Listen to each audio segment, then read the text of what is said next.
And welcome to Chapter 5 in this tutorial on Word 2007. In this chapter, we'll deal with graphics and text. In the first couple of modules, we just got comfortable with the program, and I said modules, I meant chapters. In Chapter 4, of course, we spent a lot of time with the text that we add to the document, and we looked at how to make that text visually appealing or make it manipulate just how we want it to. Now, we'll add elements like graphics into our documents, and we'll work with how the text moves around that graphic sometimes. But mostly we'll just deal with how do you insert a particular piece of art or a picture, and then how do you manipulate that picture so that it looks and is sized just the way you want it. So we're going to start with something that's a very practical tip, and this really honestly doesn't have a whole lot to do with Word. You can use this skill in just about any application you can think of, but sometimes it's very valuable to be able to quickly add a screen capture to the document you're working on. And of course, the reason why you might do this is for help with sport professionals, or if you want to give instructions to someone.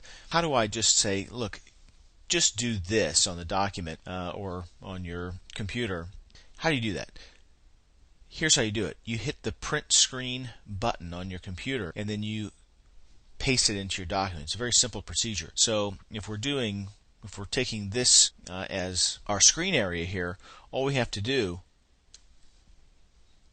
is look up in the upper right hand corner is where this usually is, and sometimes you have to hold down the function key as well. So in my case it'd be function print screen, and then I set my insertion point. It's on the clipboard. You don't really see that it's on the clipboard necessarily, but you can do Control V or you can do paste using your clipboard options here, and bingo, you see that this now I have a document, or I have a picture of a document within this document, and that's the screen capture. And of course you can resize this screen capture. It's a picture. When I click on the picture, notice that it has handles on either side. I can resize this, of course, but again, the uses for this are pretty self-explanatory.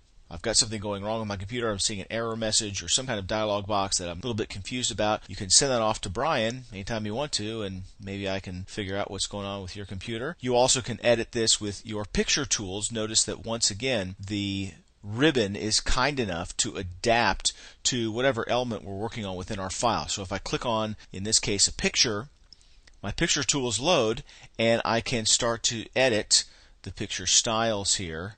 And you can see where we're going for a lot of the rest of this module. We're going to be dealing with the elements and the commands that are available in the Picture Tools ribbon when we're dealing with a picture. So that will be setting the table for what's to come.